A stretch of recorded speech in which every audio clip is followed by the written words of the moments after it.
Today I'm going to show you my new 3T Strada Italia frameset. If you recall my video back from May, I think the beginning of May, when this bike was launched, I've already shown you how the bike looks assembled.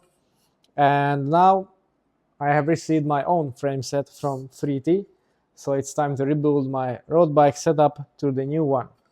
So I will just open the box. Let's have a look at what we're getting in case of purchasing this frame set. So obviously there's the dedicated 3T fork, and yeah, it has all the typical 3T features. So it has the direct flat mount with no adapters needed. This is for a 160 rotors that I already have, and it's called a Fundi Integrale 2 Due. And yeah, it's actually very similar to the previous fork, except it has deeper profiles throughout, and still has the internal routing, of course, and the D-shaped steerer. One interesting feature that 3T use, and I haven't seen anywhere else, is that you don't need to mess around with an expander because it's bonded in into the steerer tube, and you clamp down the headset basically with a long bolt that's just protruding, so regardless of where you cut it, it's still there. So yeah, except maybe if you have a low stack, then you can use shorter bolt like I did. So yeah, this is the fork, and then we get the seat post. This is quite different from the previous one. It's a lot deeper and a lot slimmer, just like, well, on trend with current Aero bike standards. And I'm not really sure about it yet, but it looks like it will no longer house the Di2 battery either, but we'll see that in the assembly. Although if I remember correctly from the test bikes that we rode, I think it was in there, so I'm not quite sure, but we'll show you that in the build video. And it uses a Ritchie seat post clamp head, just like every other 3T bike. So it's quite a universal standard, nothing special there. But I have to say, the seat post itself really damn light and quite a nice finish too. This is also the Project X version of the frame set, so bare carbon, no paint whatsoever, so really quite exclusive. And I think I chose this one because I think this is the coolest version of this frame set. And because of the design of the frame, the seat post has to be cut for your seat post height, as obviously you don't need this much insertion, but that's accounted for in the geometry of the bike. So yeah, that's it. And we have this little package for the build. Let's start with this one. So this is the More Integrale stem, also quite a funky design. So it's a full carbon stem, unlike most of them, and uses an internal binder, so it's a extremely clean design. Looks really great. On the front you have the detachable plate where you can add on a computer mount, and the handlebar is clamped from the rear with two M6 bolts. On top of it there's just a little clamp that hooks onto there, and the top cap is also integrated. So extremely sleek and clean design. And it might look as it's because of the internal routing it's not very practical, but actually because of the design of the hose routing, the brake hoses I mean, you can actually exchange the stem without disconnecting the hoses. So I think that's quite a neat feature. So yeah, one slight annoyance with this is the rear facing bolts, but to circumnavigate that, you do get this adapter from 3T to make sure that you can access the bolts with a regular torque wrench. So this is a bit of a specialty thing. We have, of course, the Ritchie seat clamp. We have the through axles, which are Synthes at both ends.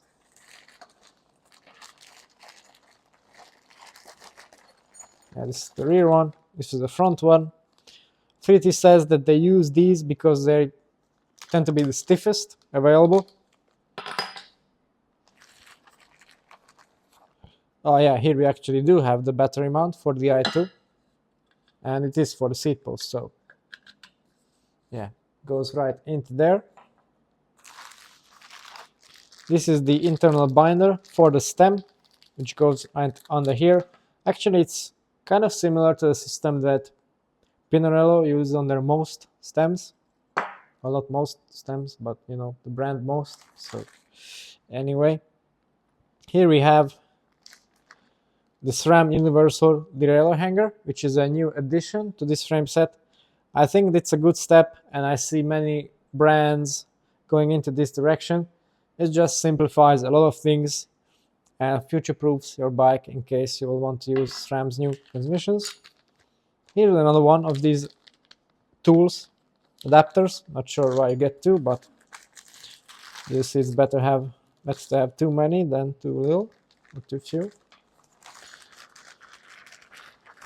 Then we have the headset spacer kit, which, to be honest, I will not need because, yeah, of the quite relaxed geometry of this frame set, but more on that later.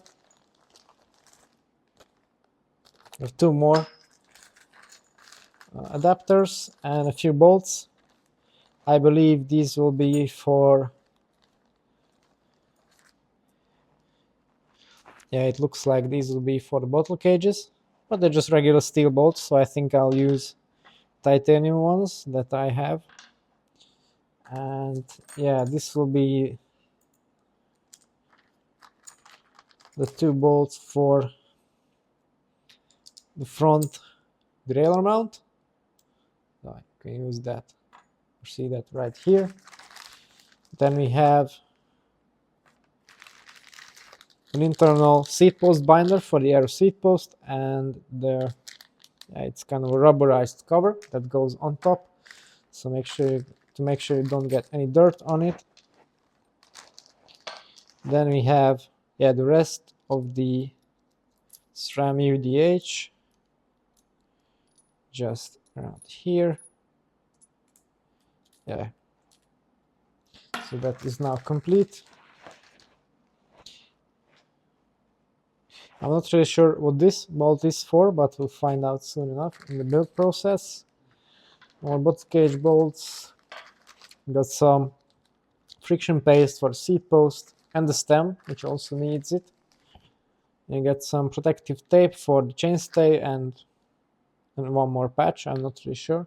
And this, as I said, is the compression bolt that you would use for the headset, but I'm going to use my own Spico cockpit on this bike, and because of the stack that is slightly taller on this frame, actually I think that's the only negative in this frame relative to the old one, is that in my size it has 80 millimeters more stack, so I think I'll be able to compensate for that by just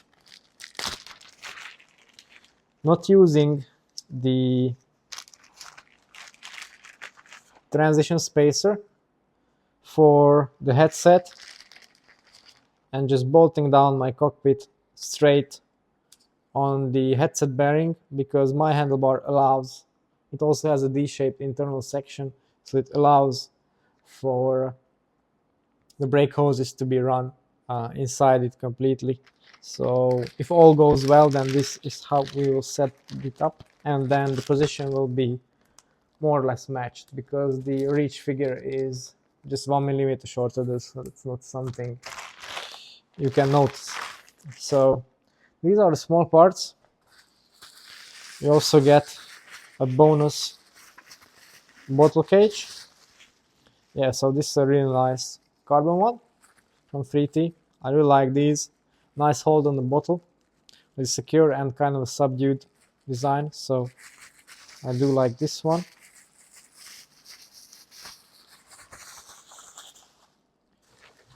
Then we have the handlebar. Now this is 3T's own Aero handlebar, and Yeah, this is a 420, so that's a bit too wide for me. As I said, I'm just going to stick with my own setup, but it's quite a nice bar, compact drop, comfortable hood shape, and internal routing, of course, to match the clean lines of the frame. Hopefully it will be available in a few more sizes in the near future. And now let's have a look at the frame.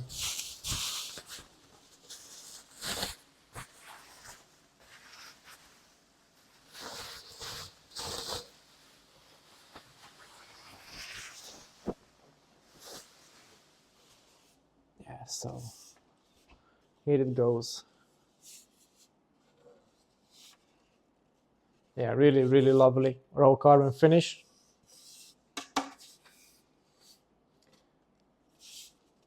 Obviously, this is not a lightweight frame by any means. It's fully optimized for aerodynamics and tire clearance, and as you can see, the bottom bracket area is massive also, so you get a lot of pedaling stiffness on there. But yeah, quite a striking looking frame set. You can see the rear part that houses the SRAM UDH. Then on the rear we also get a direct mount or a direct flat mount for the brake for a 160 rotor. And yeah, as I said, on the previous video, the down tube also is massive, shielding the water bottle. You get a lot more tire clearance. The seat tube is a lot deeper. The chain stairs are a lot deeper. The frame should be stiffer as well. I'm not really sure if it's lighter, so we'll see from the weight of the full bike. But yeah, also the raw carbon nicely matches with this gold 3T lettering throughout the frame. So yeah, I think this will be quite a striking looking build with my head wheels and the 1x classified setup. And of course the rather radical handlebar that I'm using, which also has a similar finish. So I think overall it would be quite a striking bike build for sure. So hopefully we'll be able to build this up in the next week or so, and then of course I'll report on how it rides, how it performs, if there were any issues with the assembly, etc. So if you'd like to see more of that, then of course stay tuned and subscribe to the channel. And if you like the look of these frames and all the features, and you want to get your hands on one, then we have actually a few of this Project X version in stock in a few sizes. So if you want to get around the 12-week wait period, then it's a good chance. So make sure to check out the website or our website for that. That's all for today. Thanks for watching and see you next time.